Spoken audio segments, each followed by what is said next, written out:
Welcome friends. आज का हमारा टॉपिक है supply chain management. Supply chain management handling है मटेरियल की पूरे प्रोडक्शन प्रोसेस में। अगर आपकी ऑर्गेनाइजेशन में कोई प्रोडक्ट बन रहा है, मैन्युफैक्चर हो रहा है, आपको मटेरियल्स की पार्ट्स की रिक्वायरमेंट होती है, उसी मटेरियल की रिक्वायरमेंट को पूरा करती है सप्लाई चेन।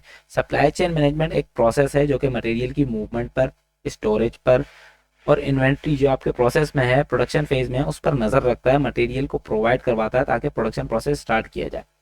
आपकी मैन्युफैक्चरिंग फेज से कंजम्पशन फेज तक, at the point of origin से पॉइंट ऑफ कंजप्शन तक मटेरियल की मूवमेंट, उसकी अवेलेबिलिटी को सप्लाई चेन इंश्योर करता है। आज के कॉम्पिटेटिव वर्ल्ड में आपका जो कस्टमर है वो आपसे कुछ चीज़ें हैं जो एक्सपेक्ट करता है कि उसे मिले। अगर आप वो उन्हें प्रोवाइड करोगे तो आपको वो कस्टमर लॉन्ग टर्म बिजनेस देंगे। सही है। एक कस्टमर चाहता है कि उसे जो प्रोडक्ट्स हैं वो अच्छी क्वालिटी के मिले, प्रोडक्ट में कोई खराबी ना हो, डैमेज ना हो, जिस क्वांटिटी में उसने ऑर्डर किया है वो पूरा हो, उसे कोई ऑर्डर में वेरिएशन ना मिले, ना क्वालिटी में उसे कोई वेरिएशन मिले, ना ही क्वांटिटी में कोई वेरिएशन हो। कस्टमर चाहता है कि उसे राइट लोकेशन पर अवेलेबिलिटी हो, उसे कहीं दूर ना जाना पड़े, इजीली मिल जाए प्रोडक्ट। कस्टमर सही टाइम पर आपसे चाहता है, आपकी ऑर्गेनाइजेशन से, कि उसे सही टाइम, अगर किसी जगह पर कोई कोई से सूट पहन के जाना है और उसने आपसे डिलीवर करवाया प्रोडक्ट, तो उसे उस टाइम पे मिल जाए ताकि वो इजीली पहनकर जा सके। या उसे कहीं यूज करना है प्रोडक्ट, तो प्रोडक्ट की अवेलेबिलिटी ऑन टाइम पर होनी चाहिए। इन आपका कस्टमर आपसे आफ्टर सेल सर्विसेज भी एक्सपेक्ट करता है कि आप उसे आफ्टर सेल सर्विसेज प्रोवाइड करें। फॉर एग्जाम्पल, आपने एक कार बनाकर सेल की, तो जब आप एक कस्टमर को कार सेल कर रहे हो तो आप उसे ये भी बताओ कि इसे किस तरह मेंटेन रखना है, उसे सर्विस स्टेशन आप प्रोवाइड करें। ऑटोमोबाइल इंडस्ट्रीज ऐसा करती हैं, इसी तरह आप भी अपने अपने आफ्टर सेल सर्विसेज को इंश्योर करें कि आपका प्रोडक्ट बनकर अगर जा रहा है तो आपके कस्टमर को उसकी सर्विसेज करवाने के लिए इजीली अवेलेबल होंगी सर्विसेज या नहीं। सप्लाई चेन मैनेजमेंट इंश्योर करती है कि आपकी ऑर्गेनाइजेशन जो है वो कस्टमर प्रोडक्ट से डिलीवर करे at the time of need. जिस जगह कस्टमर को नीड है प्रोडक्ट की, वहां कस्टमर तक प्रोडक्ट डिलीवर किए जाए। आज के कंपटीशन के टाइम में कस्टमर आप तक नहीं आता, आपको कस्टमर के पास जाना पड़ेगा अपने प्रोडक्ट्स को सेल करने के लिए, अपनी ऑर्गेनाइजेशन की सेल्स को इंक्रीज करने के लिए। कस्टमर चाहता है कि उसे अवेलेबिलिटी हो इजीली प्रोडक्ट्स की, और इसी को इंश्योर करती है, कंफर्म करती है supply chain. Supply chain management को ऑर्गेनाइजेशन यूज करती हैं, इंप्लीमेंट करती हैं, ताकि सप्लाई जो है सप्लाई चेन जो है वो एफिशिएंट हो, कॉस्ट इफेक्टिव हो। समटाइम्स ये देखने को मिला है कि एक प्रोडक्ट को मैन्युफैक्चर करने पर, बनाने पर खर्च इतना नहीं आता जितना उसको अपने कस्टमर्स तक डिलीवर करने में सेफली एक ऑर्गेनाइजेशन को कई दफ़ा लग जाता है। या 20% या 25% या 15% अपने प्रॉफिट का इन्वेस्ट करना पड़ जाता है सिर्फ कस्टमर तक प्रोडक्ट डिलीवर करने में।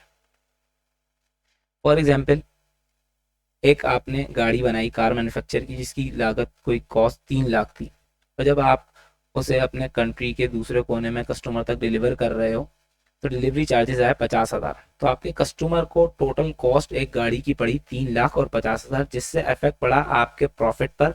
बिकॉज आपके कस्टमर के माइंड में कॉस्ट है 3,50,000 और आपके पास जो कॉस्ट आई है 3 लाख है, और फिर आपका प्रॉफिट उसमें से कोई 25%, अगर अगर आपने 20% भी किया है, या 25,000 या 50,000 आपका प्रॉफिट था, और 50,000 ही आपको कस्टमर तक डिलीवर करने में लग गया एक प्रोडक्ट। तो ये तो ऐसा ही हुआ कि आपका जो प्रॉफिट है वो बराबर है इसके, कि आपका एक प्रोडक्ट जो है डिलीवर होने में जितना पैसा उस पर, जितनी कॉस्ट उसके ऊपर, प्रोडक्ट के ऊपर आ रही है। तो सप्लाई चेन आपकी एफिशिएंट होनी चाहिए। ये एक एस्टिमेशन है कि पिछले साल 2022 में 200 बिलियन डॉलर्स स्पेंड किए ऑर्गेनाइजेशंस ने पार्ट्स को मंगवाने में और प्रोडक्ट्स को अपने कस्टमर्स तक डिलीवर करने में, रॉ मटेरियल को इंपोर्ट करने में 200 बिलियन डॉलर्स इन्वेस्ट किए गए।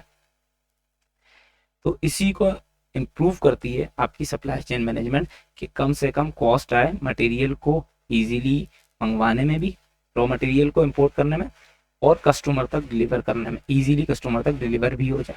सप्लाई चेन आपके ऑर्गेनाइजेशन के प्रॉफिट को इंक्रीज करती है, बढ़ाती है, अच्छे क्वालिटी के रॉ मटेरियल्स की अवेलेबिलिटी को इंश्योर करती है। आप सप्लायर से बेटर सोर्सिंग करवाते हो, पार्ट्स मंगवाते हो चीपेस्ट वे में, जो प्रोडक्ट्स हैं जो कस्टमर तक डिलीवर हो रहे हैं वो विदाउट डैमेज होते हैं और at the time of need होते हैं। जब आपका कस्टमर चाहता है तब उस तक प्रोडक्ट्स जो हैं वो उसे इजीली मिल जाते हैं। आपकी ऑर्गेनाइजेशन की सप्लाई चेन की एफिशिएंसी और इफेक्टिवनेस एक बहुत बड़ा इम्पैक्ट डालती है आपके ऑर्गेनाइजेशन के ओवरऑल सक्सेस पर।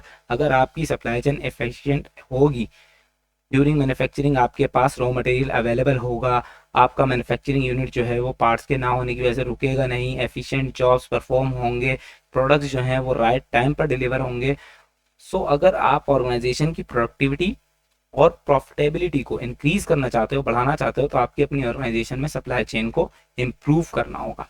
सप्लाई चेन का गोल होता है कि प्रोडक्ट्स जो हैं वो कस्टमर तक राइट टाइम में डिलीवर हो। ऐसा ना हो कि कस्टमर ने आपसे कोई वॉच परचेज की जो उसे किसी इवेंट में पहन के जानी थी 25 दिसंबर को और उसे डिलीवरी मिल रही है 26 दिसंबर को। अगर ऐसी सिचुएशन होगी तो नेक्स्ट टाइम आपका कस्टमर आप पर रिलाय नहीं करेगा, वो कहीं और से प्रोडक्ट डिलीवर करवा लेगा, परचेज कर लेगा। प्रोडक्ट डिलीवरी राइट टाइम पर हो, राइट प्लेस पर हो और बेस्ट प्राइस में हो, ये गोल होता है सप्लाई चेन का। आपकी ऑर्गेनाइजेशन की ग्रोथ डिपेंड करती है बहुत सारे फैक्टर्स में, उनमें एक फैक्टर है सप्लाई चेन। वीडियो ये था हमारा आज का टॉपिक। वीडियो अच्छी लगी हो तो लाइक करें, चैनल को सब्सक्राइब करें। Thanks for watching.